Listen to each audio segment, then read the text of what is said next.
দেব শুভশ্রী নিয়ে বেশি আলোচনা হবে, সেটাই স্বাভাবিক। শুভশ্রী পুরো শর্ট দিয়ে কাঁদতে কাঁদতে চলে গিয়েছিল, সেটা তুমি জানতে না। মনে নেই, অনেক অনেক বছর পুরনো গল্প। আমার সত্যি এটাও মনে নেই যে আমি সত্যি কি জানতাম কেঁদেছি, জানি না, আমি জানি না। তুমি যদি ব্যক্তিগত দেবকে জিজ্ঞেস করো, এটাই বলবো যে নিজের স্বপ্নটাকে সত্যি হতে দেখছি। তাই ও ব্যস্ত, আমিও ব্যস্ত আমার জীবন, তো দুজনই ব্যস্ত। সে তার মতন প্রমোশন করবে, আমি আমার মতন প্রমোশন। কেমন হলো লন্ডনের শুটিং? দারুণ দারুণ দারুণ দারুণ। বুঝলাম।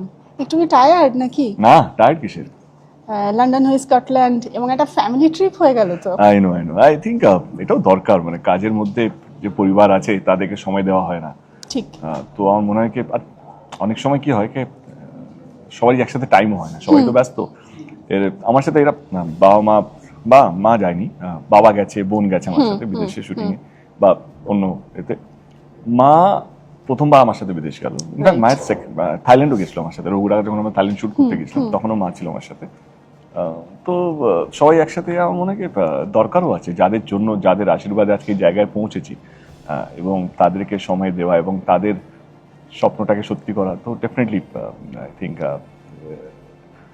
No complaints. বুঝলাম, এটা আনন্দের ট্রিপ হয়েছে। দারুণ দারুণ, মানে আমাদের পরিবারের জন্য এটা দরকার ছিল, এবং নজর না লাগে। আপনারা সকলেই বুঝতে পারছেন, আমরা কথা বলছি দেবের সঙ্গে, আমরা কথা বলছি বাংলার হার্টথ্রব মেগাস্টার দেবের সঙ্গে। আড্ডা দেবো তার আপকামিং ছবি ধূমকেতু নিয়ে। Thank you Champali, thank you so much. একটু কি ইমোশনাল লাগছে?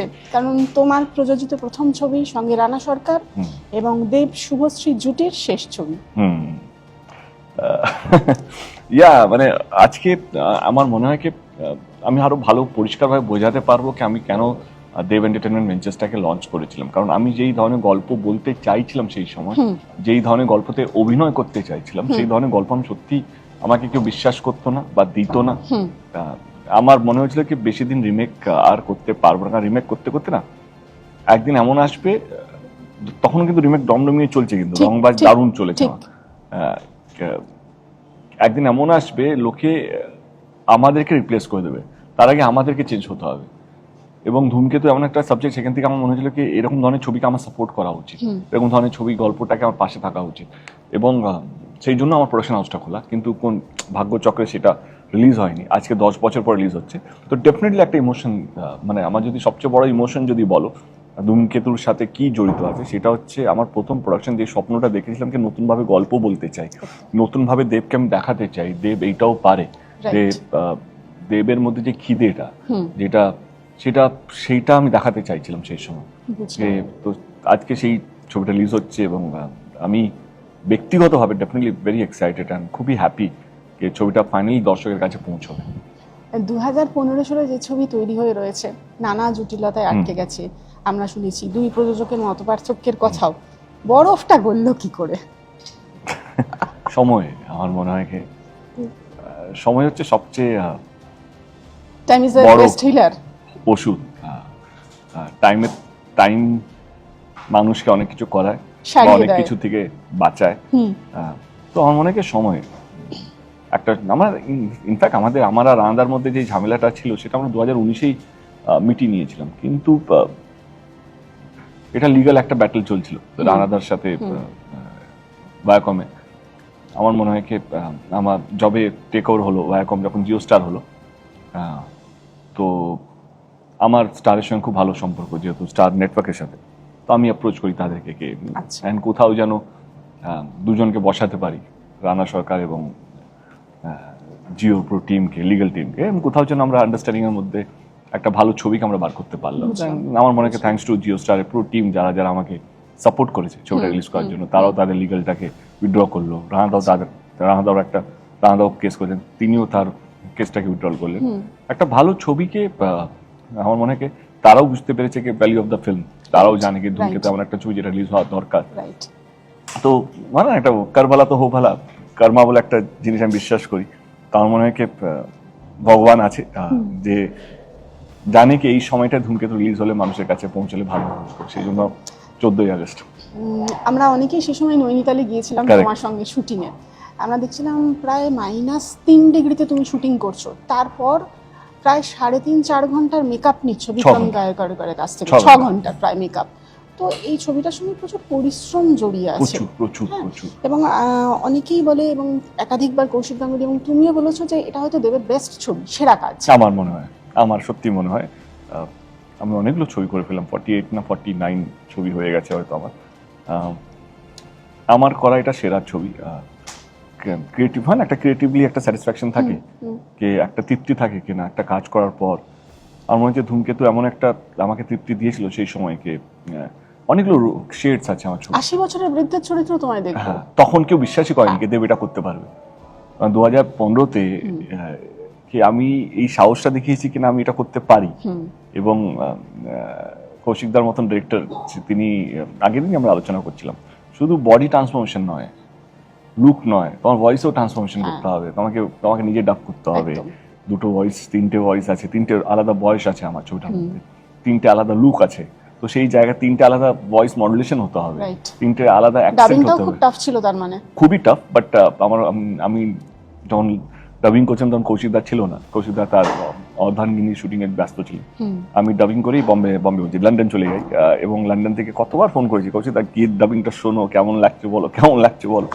এবং তিনি যখন শুনলেন, তিনি যেমন দারুণ হয়েছে। তো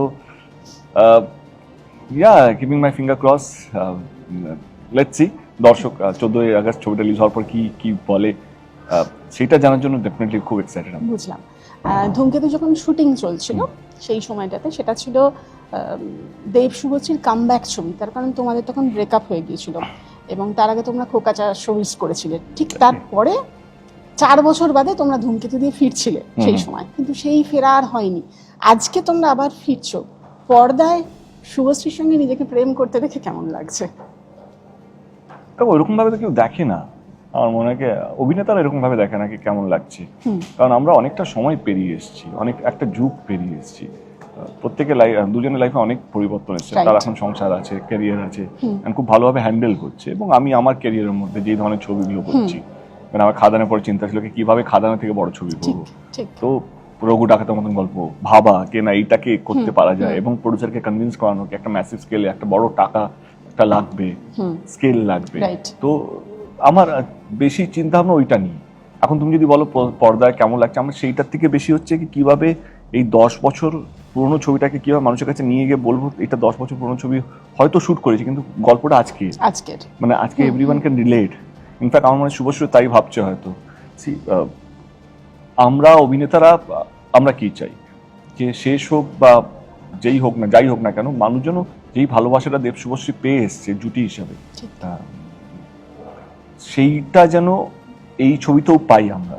এবং একটা ভালো ছবি শুধু দেব শুভশ্রী নামে নয়, আর মনে হয় কি যারা যারা ছবিতে পাঠ করেছে, মানে রুদ্র দারুণ পাঠ করেছে, দুলালদা আছে, অলোকা দি আছে, অনুপম দারুণ কম্পোজিশন দিয়েছে, কৌশিকদার সেরা ছবি। আর মনে হয় কৌশিকদা যে এই ধরনের ছবি বানাতে পারে ম্যাসিভ স্কেলে, larger than life, it's a larger than life film কিন্তু, হ্যাঁ, মানে ক্যানভাস দেখলে বোঝা যাবে। তারপরে তোমরাই বলবে কৌশিকদা কেন মানে ছোট ছবি করছে, কেন ঘরের মধ্যে এ করছে। কৌশিকদা হ্যাঁ, মানে কৌশিকদাকে এই ছবিটা দেখার পর তোমাদেরই মনে হবে কি Kaushikda is made for big film, big canvas film. And Kaushikda আমার মনে হয় কি দারুণ করেছে এই ছবিটা। এবং রানা সরকার যেইভাবে এই সাবজেক্টটাকে এইটুকু থেকে এত বড় করেছে, মানে আমাদের এখনো মনে আছে যে আমরা যখন প্রিপারেশন মিটিং এ ছিলাম, গল্পটা ছিল দার্জিলিং এর গল্প, যে আমরা দার্জিলিং এ পুরো শুটিংটা করবো। রানাদা এসে বলছে না আমরা দার্জিলিং এ করবো না, এত ছবি শুটিং হচ্ছে, আর দার্জিলিং করবো না, সিমলা নৈনিতাল বললাম নৈনিতালে করবো। নৈনিতালে বাংলা ছবি, হ্যাঁ কেন করবো না, 22-25 দিন শুট করা।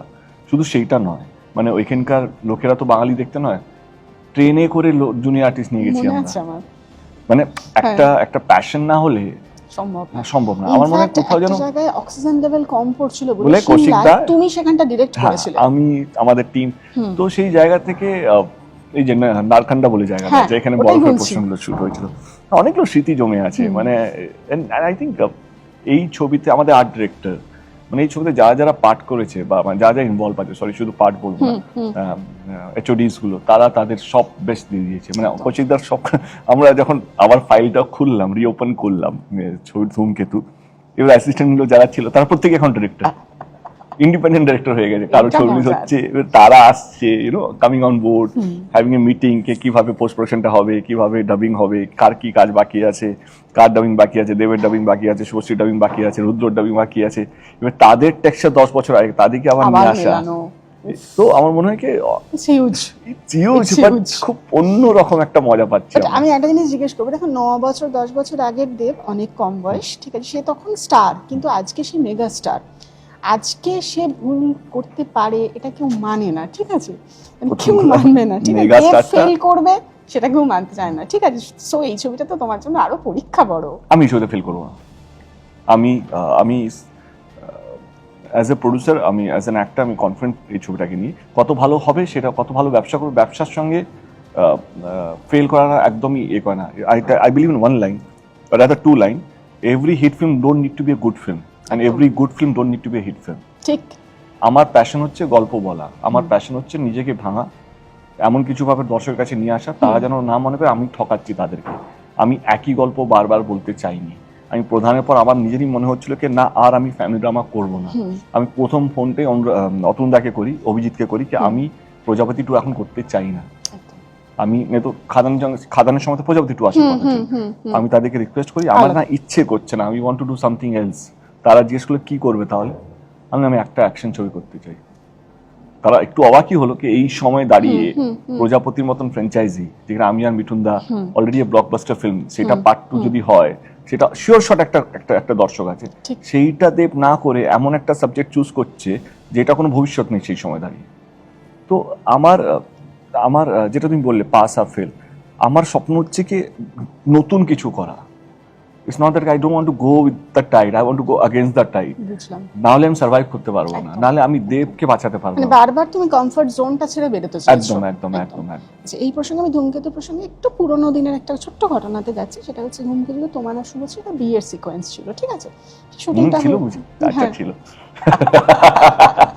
ওকে, সেই সিকোয়েন্সটা খুব সুন্দর। শুটিং এর গল্পটা আমি কিছুটা জানি। সেটা সিকোয়েন্সটার পরে মেকআপ ম্যানটা একটু দূরে ছিল, তো শুভশ্রী পুরোই শট দিয়ে কাঁদতে কাঁদতে চলে গিয়েছিল, সেটা তুমি জানতে না, পরে জেনেছো।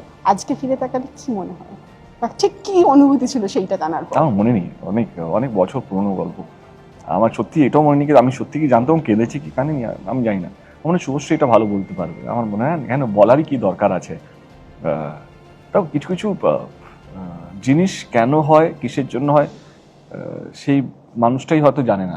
We are into the emotion, we get carried away with the emotion.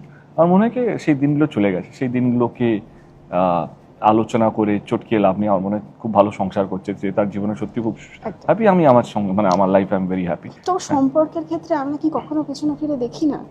আমরা তো মানুষ।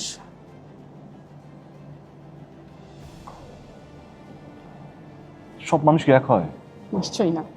আমি পাস্টে থাকতে ভালোবাসি না। একদম। তার মানে পাস্টকে অসম্মান করি তাও নয়। আমার সামনে এত কাজ, সামনে এতগুলো মানুষ যারা তাকিয়ে বসে আছে, আমি ওই সময়টা যদি কাজকে নিয়ে ভাবি, এই কথাটা বলা মানে অন্য কোনো কাউকে অসম্মান করছি না। আমি শুধু এটুকু বলতে চাইছি যে আমি নিজের মাইন্ডকে কিভাবে ট্রেন করি, আমি কিভাবে নিজেকে মোটিভেট করি, নিজেকে ইন্সপায়ার করি, কারো ক্ষতি করব না, আর নিজের থেকে নিজের ক্ষতি হতে দেবো। একদম একদম। আচ্ছা, প্রাক্তনের সঙ্গে পাশাপাশি বসে ইন্টারভিউ বা এরকম ঘটবে না? ও ব্যস্ত, আমিও ব্যস্ত, আমার জীবন তো দুজনেই ব্যস্ত। তো সে তার মতন প্রমোশন করবে, আমি আমার মতন প্রমোশন করবো। তোমাদের প্রচারে একসঙ্গে পাওয়া যাবে না? আমি জানি না, আমার মনে হয় আমাদের পিআর টিম, তার পিআর টিমের সাথে কথা বলছে, তো লেটস সি। এটা তাদের কাজ, তোমার আমার কাজ না, তো তাদেরকে তাদের কাজটা করতে দাও। বুঝলাম। আচ্ছা, রঘু ডাকাতের টিজার অলরেডি আমরা দেখেছি, সেটা ভীষণ দর্শক ভালোবেসেছে। তো এবার পুজোয় তো ধামাকা। দেখো, তুমি যেটা বললে খুব সুন্দর একটা প্রশ্ন বললে কি মানুষ বিশ্বাসই করে দেব ভুল করতে পারে। হ্যাঁ, দেব কখনো ফেল করতে পারে না, মানে ওই আর কি, সেটাও বলেছি। তো খাদানের পর আমার সবচেয়ে বেশি ভয় ছিল কি খাদানের উপরে কি করবো, কারণ তোমার উপর এক্সপেকটেশনটা বাড়ছে। হ্যাঁ, মানে এবারে আমার রাতে ঘুম এই কারণেই আসতো না কি হোয়াট নেক্সট। এবারে একটা গল্প লিখতে গেলে আজকের দিনে 2 বছর লাগে, স্ক্র্যাচ থেকে একটা বড় বিগ স্কেলে গল্প লিখতে গেলে। তার লোকেশন কি হবে, তার ওয়ার্ল্ড কি হবে, তারা কি ল্যাঙ্গুয়েজে কথা বলবে, আর্টিস্টের টেক্সচার কি হবে, এই লেভেলের ডিটেলিং থাকে। আমার ফর্সা হবে না কালো হবে, মানে আমি কোনো করছি না, বাট একটা জিওগ্রাফিক্যাল স্ট্রাকচার হয় তো, তো সেই জায়গাটা যেন খাদানে, মানে সবাই ওই লুকটাই যেন বিলিভ করে, লোকে যেন এ করে। তো আমার ভয় ছিল কি এর পরে আমি আর কি করবো যেটা খাদানের উপরে হয়। মানে রঘু ঢাকা সেই কথাই ভাবিয়েছে তোমায়। শুধু রঘু ডাকাত নয়, আজকে খাদান হয়েছে বলে প্রজাপতি 2 লন্ডনে শুট হচ্ছে, মানে এত বড় প্রজাপতি 2 তোমরা ভিজুয়াল দেখলে বলবে কি করছে দেব। আমার মনে হয় কি অতনুদা, অভিজিৎ, আমাদের যে রাইটার শুভদীপ আর আমি, মানে 4 জন মিলে আমরা বলেইছিলাম আর আমরা টিপিক্যাল ফ্যামিলি ড্রামা করবো না, আমাদেরকে ভাঙতে হবে আমাদের নিজেরই। And I think they supported me and that's why we are shooting London and we shot in London. And এটাই বলছি কি আমার কাছে একটাই গল্প ছিল 2021-এ যেটা আমরা শুরু করেছিলাম, রঘু ডাকাত, পোস্টার বেরিয়েছিল, তারপরে ছবিটা শেলফ হয়ে যায়, নানা রকম চেষ্টা হওয়ার পরেও সেটা শেলফ হয়ে যায়। আমি প্রথম ফোনটা ধ্রুবদাকে করি কে ভাই I want to do this film, বুঝেছি, এই স্কেলটা আছে, এর মধ্যে একটা ওয়ার্ল্ড আছে, ঠিক, এইটা আমরা করতে পারি। বলে হ্যাঁ করবে, বলে হ্যাঁ। শ্রীকান্দা, মানে শ্রীকান্তের সঙ্গে কথা বলছি, আগে আমরা স্ক্রিপ্টটা তৈরি করি। তো আমরা স্ক্রিপ্ট তৈরি করেছি, আগে ফার্স্ট ড্রাফট তৈরি করেছি, তারপর আমি শ্রীকান্তাকে ফোন করেছি। শ্রীকান্তাকে বললাম কি ভাই আমি রঘু ডাকাত করতে চাই, ধ্রুব ইজ অন বোর্ড, এবার তুমি বলো তুমি আসবে কিনা। বলে হ্যাঁ চল মিলতে। আমরা মিটিং শুরু করি। এর মধ্যে আমি পুজো থেকে দাড়ি কামাইনি, কিন্তু in my head it was always that আমার পরের ছবিটা রঘু ডাকাত হচ্ছে, with SVF or without SVF, but has to B with SVF, কারণ এই ধরনের ছবি আমার এসভিএফ ছাড়া করতে পারবো না। ওদের যা ভিশন, ওদের যা স্কেলটা আছে, ওদের যা ট্যালেন্ট বলো বা ওদের যা ম্যাগনাম উপোস ব্যাপারটা আছে, এটা যায়। আমি দাড়ি বানাতে শুরু করেছি, আলোচনা শুরু হয়েছে, মিটিং স্টার্টেড হয়েছে, Khadaan blockbuster we announce the date, এই থেকে আমরা শুটিংটা শুরু করবো। তো আমি যে দর্শক যে আমার উপর বিশ্বাসটা করেছে তাদেরকে তো আবার দিতে হবে। রঘু ডাকাত is one of those example. আমার কোথাও যেন মনে হয় যে ধ্রুব ব্যানার্জি দারুণ কাজ করেছে, আমার মনে হয় যে ইজ এ ভিশনারি, মানে ও সবসময় বড়টাই ভাবে, his scale is like this, ও এরকম না, ও হি ইজ লাইক দিস, ও একটু না 360 ডিগ্রি ভাবে। তো আমার মনে হয় কি I think as a team I am very happy. এইটাই বলবো কি আমরাও চেষ্টা করছি যে বাংলা ছবি কিভাবে আপগ্রেড করবো, শুধু নিজেকে নয় ইন্ডাস্ট্রিকে কিভাবে বড় করবো, যাতে অন্য ভাষার লোকেরাও আমাদেরকে নিয়ে আলোচনা করবো। দাড়ি প্রসঙ্গে মনে হলো দেব তো লন্ডনে গিয়ে যা যা ছবি দিয়েছে সোশ্যাল মিডিয়া পুরো মানে হট, শুধু না মানে পুড়ছে মনে হচ্ছিল, আগুন জ্বলছে। ফলোয়ার তো তোমার আরো কোটি কোটি বেড়ে গেছে শুধুমাত্র ওই স্টাইলিশ ছবিগুলোর জন্য। আমার মনে হয় লন্ডনের ওয়েদারটা খুব ভালো ছিল, যে ফটোগ্রাফারটা যে আমাদের অনেকজনের ভিসা লাগেনি, তো আমাদের যে স্টিল ফটোগ্রাফার যে এখান থেকে যাওয়ার কথা তারও ভিসা লাগেনি, তো আমরাও এখানকার তার ভিসা লাগেনি। ও তাই? তো আমরা ওইখানকার লোকাল একটা ফটোগ্রাফারকে নিয়েছিলাম। আচ্ছা। And I didn't believe that কে এত ভালো ছবি তোলে। প্রথম দিন হি ওয়াজ লাইক, ছবি দেখে ও যা ছবি তুললো, লাইক তারপর ওকে জিজ্ঞেস করলাম, বলে না আমি ইয়াসরাজে কাজ করতাম, so I have shifted to London, I am doing a fashion photographer. And আমরা প্ল্যান করলাম লেটস ডু আ ফটোশুট। দারুণ হয়েছে। এন্ড লাঞ্চ টাইমের মধ্যে, প্রত্যেক দিন লাঞ্চ টাইমের মধ্যে আমরা 8 ঘন্টা করে টাইম পেতাম, গাড়ি নিতাম, ওকে তুলতাম, চলে গিয়ে কোনো একটা সিটে গিয়ে ছবি দিলে আবার শুটিং এ ব্যাক করতাম। তো দারুণ এক্সপিরিয়েন্স। ইটস হ্যাঁ ইটস নট মি, বাট ঠিক আছে, মাঝে মাঝে একটু ঠিক আছে ফ্রন্ট করা ভালো। পুজোর প্রসঙ্গে তুমি রঘু ডাকাতের কথা যখন বললেই তখন একটা ছোট্ট প্রশ্ন, সেটা হচ্ছে যে এবার কি আবির বনাম দেব যুদ্ধ পুরো? তাও যুদ্ধ বলে কিছু হয় না, আমার মনে হয় পুজোতে সবাই বিভিন্ন রকম ছবি দেখতে পছন্দ করে। আজকে তো না, আমি তো যবে থেকে বাংলা ইন্ডাস্ট্রিতে পুজোতে রিলিজ করে তবে থেকে কোনোদিন একটা ছবি রিলিজ হয়নি। ঠিক, কখনো আমি 10টা ছবি রিলিজ হয়েছে, 12টা অব্দি ছবি রিলিজ হয়েছে। এবারে আবিরের দুটো ছবিও আসার ঠিক আছে, আসুক না, মানে আমার মনে হয় কি দর্শকের কাছে অপশন বেশি থাকবে। তাও তুমি একটা রেস্টুরেন্টে গেলে, তুমি শুধু একটা চাইনিজ রেস্টুরেন্ট গেলে শুধু চাইনিজে পেলে, বা অন্যদিকে যদি বলো কেন একটা এশিয়ান আছে, একটা মুগলাই আছে, একটা ইন্ডিয়ান আছে, তোমার আজকে হয়তো চাইনিজ খেতে ইচ্ছে করছে না, কিন্তু তোমার কাছে প্ল্যাটারে অনেক কিছু আছে। তো আমার মনে হয় কি যারা আবিরের ছবি দেখতে পছন্দ, তা আবিরের ছবি নিশ্চয়ই দেখবে, কিন্তু দেখার পর আমি এটা বলবো তার সঙ্গে রক্তবীজ পর আমার এটাও দেখুক, রঘু ডাকাত দেখুক। যারা রঘু ডাকাত দেখছে আমি চাইবো তারা অন্য ছবিও দেখুক, এমন কোনো না, কি আমারটাই দেবে। ইন্ডাস্ট্রি টাকা রোটেট হতে হবে, প্রডিউসারের কাছে টাকা এলে তারা আরো বেশি ভালো ছবি করবে, তারাও নিজেদেরকে আপগ্রেড করবে। তো আমার মনে হয় কি আপগ্রেডেশনটা দরকার, তার জন্য দর্শককে দরকার, দর্শককে মেরে লাভ নেই।